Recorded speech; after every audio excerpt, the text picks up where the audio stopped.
Shalom, selamat pagi saudara semua dimanapun Anda berada. Masih kembali menyaksikan channel saya di live streaming pada pagi hari ini.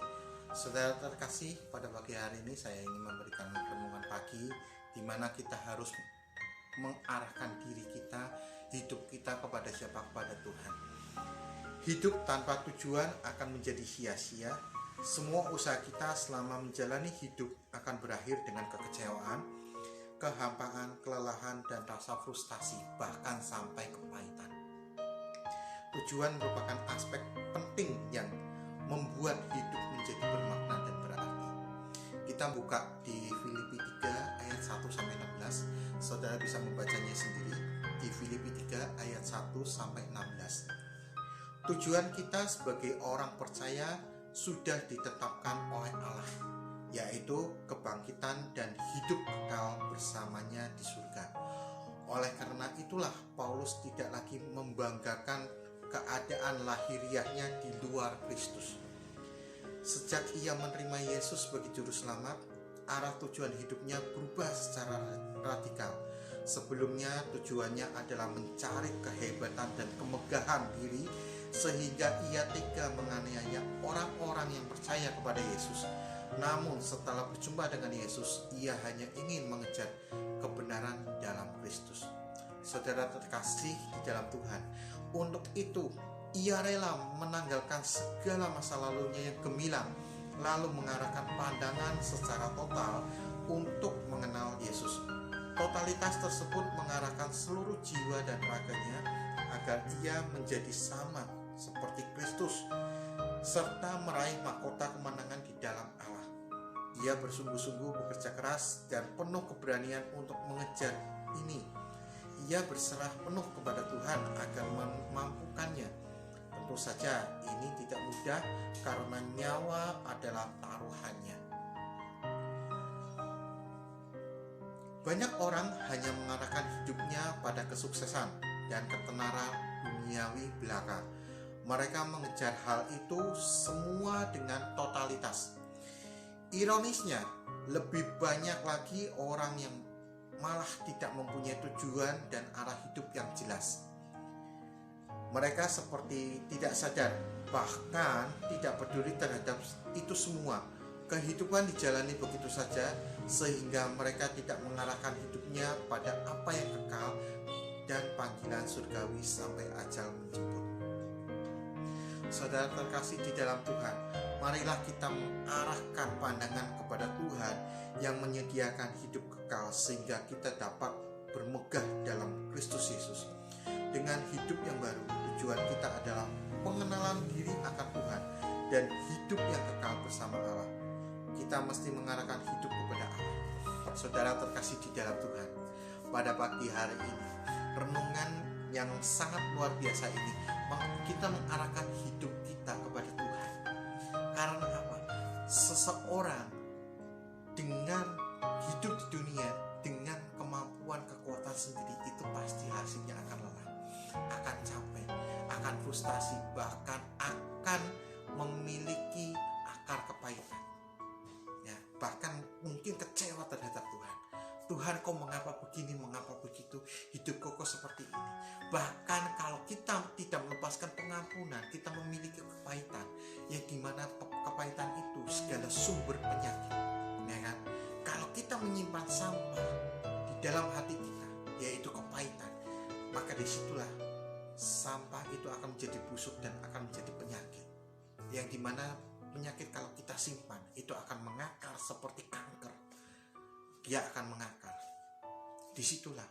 Maka dari itu kita harus bisa melepaskan pengampunan kepada siapa? Kepada sesama kita, kepada manusia. Dan saudara sekalian, kalau kita dalam hidup ini kita mengandalkan Kristus, maka hidup kita akan secara luar biasa. Kita akan merasakan berkat dan damai sejahtera. Berkat itu bukan berkat secara material, tetapi berkat kesehatan, berkat jasmani, berkat segala macam perlindungan kesehatan yang Tuhan berikan pada kita. Saudara terkasih, maka dari itu tujuan merupakan aspek penting yang membuat hidup menjadi bermakna dan berarti. Kalau kita tidak memiliki tujuan hidup di dalam Kristus, kita akan seperti layangan yang tidak tentu arah anginnya, ya kan? Dia akan ke sana ke sini, ke sana ke sini. Nah, saudara sekalian, seperti Paulus juga secara hidupnya di luar Kristus, dia secara radikal, dia adalah seorang pembunuh umat Kristiani. Begitu ketemu Yesus, matanya dibukakan dan dia ditugaskan untuk apa? Untuk memberitakan keselamatan kepada seluruh bangsa.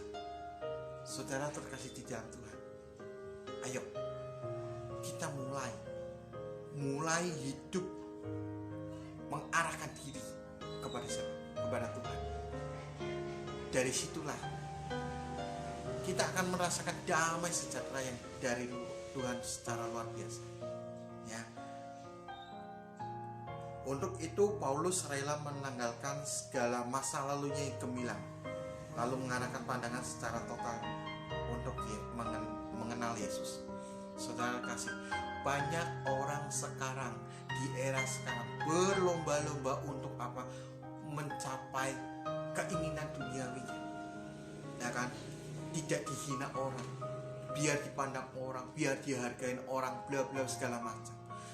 Firman Tuhan dikatakan, dunia akan lenyap dengan segala keinginannya. Maka dari itu kita harus berhati-hati, berdoa dan berjaga-jaga, sebab kita tidak tahu hari Tuhan itu datang kapan. Kita sendiri saja belum tentu. Kita ini masih posisi di atas, kita belum tahu kita posisi di bawah kapan. Maka dari itu, segala kekuatan yang kita capai, baik dalam bisnis, usaha, apa segala macam, itu bukan semata-mata dari diri kita sendiri, tetapi dari Tuhan dan Roh Kudus yang memampukan kita untuk menjalani itu semua. Banyak orang lupa ketika posisi di atas, lupakan semuanya. Ketika posisi terjun payung, dia baru ingat, dia akan memanggil Tuhan. Alangkah piciknya. Jadi saudara, kita harus benar-benar mengarahkan hidup kita. Sekali lagi, saya sering menggembar-gemborkan back to basic pada Tuhan. Karena apa? Kita kembali ke jalan yang benar sesuai dengan firman Tuhan. Ya. Dengan kata terakhir, marilah kita arahkan pandangan kepada Tuhan yang menyediakan hidup kekal, sehingga kita dapat bermegah dalam Kristus Yesus. Dengan hidup yang baru, tujuan kita adalah pengenalan diri akan Tuhan dan hidup yang kekal bersama Allah. Kita mesti mengarahkan hidup kepada Allah, nggak ada lain. Semua usahamu, pekerjaanmu, rumah tanggamu, kehidupan anak-anakmu adalah semua dari Tuhan. Itu hanya titipan. Jadi kita arahkan diri kita kepada Tuhan. Maka libatkan dalam hidup ini, libatkan Tuhan dalam hidup kita, libatkan Roh Kudus dalam hidup kita. Karena kalau kita bisa melewati itu semua, bukan semata-mata kuat atau gagahnya saudara dan saya, bukan, tetapi semua kekuatan dari Tuhan dan Roh Kudus sajalah. Biarlah pagi hari ini saya boleh mendoakan saudara sekalian menyaksikan channel saya, dan saya rindu kita semua berdoa dan berjaga-jaga, dan di saat hari Tuhan datang kita bisa bermegah di dalam Kristus, bukan bermegah dengan kekuatan kita atau hebat gagahnya kita. Saudara sekalian, yuk kita berdoa. Bapa di dalam surga, kami mengucap syukur sekali lagi atas perkenananmu, atas kebaikanmu, atas seizinmu Tuhan. Pada pagi hari ini, renungan yang indah ini Tuhan, kami boleh mengarahkan hidup kami kepadamu Tuhan. Bapa, pada saat ini Engkau melihat tangan-tangan yang terangkat Tuhan, baik yang memiliki sakit penyakit, beban permasalahan, dan juga yang memiliki arah yang patah arah Tuhan, pengharapan yang tidak jelas Tuhan.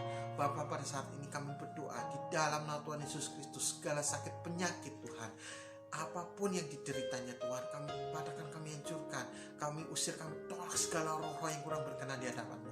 Segala sakit penyakit pada saat ini Engkau sembuhkan, oleh bilur-bilur-Mu Engkau telah menyembuhkan Tuhan. Dan yang putus pengharapan, yang memiliki permasalahan, Engkau angkat segala beban permasalahan dan Engkau berikan pengharapan yang baru bagi mereka. Tuhan, kami percaya hanya Engkau dan Roh Kudus sumber pengharapan kami. Engkau yang menghibur kami, Engkau yang membukakan jalan buat kami. Terima kasih Tuhan. Bapa, pada saat ini Tuhan, kami mau menerima berkat-Mu Tuhan, berkat apapun juga Tuhan, baik berkat kesehatan jasmani, kesehatan rohani, ataupun yang lainnya Tuhan. Terima kasih Tuhan. Tidak ada yang lain yang indah selain bersama-Mu Tuhan. Kami bukan kuat atau gagahnya kami mengarahkan arah pandangan kami kepada-Mu Tuhan, karena kami bukan siapa-siapa. Kami hanya butiran debu di depan mata-Mu Tuhan, di hadapan-Mu Tuhan. Dan kami tidak mau bermegah dengan kekuatan kami sendiri. Kami mau bermegah bersama-Mu Tuhan di dalam Kristus. Tuhan Yesus, kami mengucap syukur pagi hari ini yang indah. Kami boleh sharing satu dengan yang lain. Kami boleh berjumpa kembali di lain waktu. Terima kasih Tuhan. Berkati mereka semua Tuhan. Dalam nama Tuhan Yesus Kristus. Haleluya. Amin. Saudara sekalian di dalam Tuhan, demikian renungan pada pagi hari ini. Biarlah menjadi berkat bagi banyak orang. Jika sharing renungan hari ini memberkati saudara jangan lupa membagikan sharing firman ini, renungan ini kepada orang-orang sekitar. Kiranya Tuhan Yesus memberkati. Kita sampai jumpa nanti sore atau di lain kesempatan. Recordingnya tetap di YouTube. Jangan lupa subscribe, klik tanda lonceng, like serta sharekan. Shalom. Tuhan Yesus memberkati.